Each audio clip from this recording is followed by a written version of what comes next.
पुण्याहून धाराशिव जिल्ह्यातील उमरग्याकडे जाणाऱ्या एसटी बसला सोलापूर जवळील शेळगी परिसरात लोखंडी सळया घेऊन जाणाऱ्या ट्रकची जोरदार धडक बसल्याने शुक्रवारी पहाटे भीषण अपघात झाला।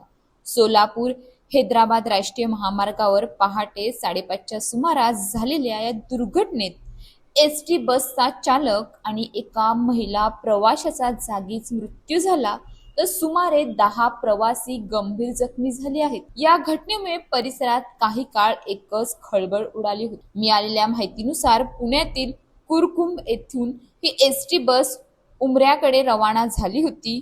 पहाटे सुमारे 4:30च्या सुमारास बस सोलापूर मध्यवर्ती बस स्थानकात दाखल झाली। प्रवाशांना घेऊन बस उमरग्याच्या दिशेने निघाल्यानंतर शहराबाहेर शेळगी परिसरात सोलापूर हैदराबाद राष्ट्रीय महामार्गावर आल्यानंतर ट्रक आणि एसटी बसमध्ये जोरदार धडक झाली। अपघाताची तीव्रता इतकी भीषण होती की एसटी बसच्या पुढील भागाचा अक्षरशः चक्काचूर झाला। चालकाच्या बाजूचा भाग मोठ्या प्रमाणात उद्ध्वस्त झाल्याने चालकाला गंभीर दुखापत झाली। या दुर्घटनेत एसटी चालक दादाराव बनसोडे आणि बसच्या समोरील सीटवर बसलेल्या नागूबाई रेवगे यांचा जागीच मृत्यू झाला। अपघातानंतर बसमध्ये अडकलेल्या प्रवाशांमध्ये भीतीचे वातावरण निर्माण झाले। दुर्घटनेची माहिती मिळताच स्थानिक नागरिक आणि पोलिसांनी तातडीने घटनास्थळी धाव घेतली। बचाव कार्य करत बसमध्ये अडकलेल्या प्रवाशांना बाहेर काढण्यात आले।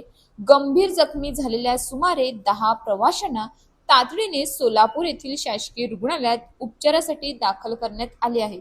जखमींवर वैद्यकीय उपचार सुरू असून त्यांच्या प्रकृतीबाबत अधिक माहिती मिळणे बाकी आहे।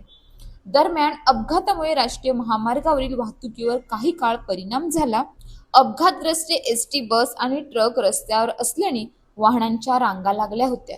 पोलिसांनी घटनास्थळी धाव घेत अपघातग्रस्त वाहने बाजूला करून वाहतूक सुरळीत केली। या भीषण अपघातामागील नेमके कारण काय याचा तपास पोलिसांकडून सुरू आहे। चालकाचा वेग, रस्त्यावरील परिस्थिती, वाहनांमधील अंतर तसेच इतर संभाव्य कारणांचा तपास करण्यात येत आहे। या दुर्घटनेमुळे पुन्हा एकदा महामार्गावरील अवजड वाहनांची वाहतूक आणि पहाटेच्या वेळेतील वाहन चालकांची दक्षता हा मुद्दा ऐरणीवर आला आहे। अशाच ताज्या बातम्यांसाठी आमच्या न्यूज पोलीस रिपोर्टर चॅनलला लगेच सबस्क्राईब करा आणि बेल आयकॉन दाबायला विसरू नका।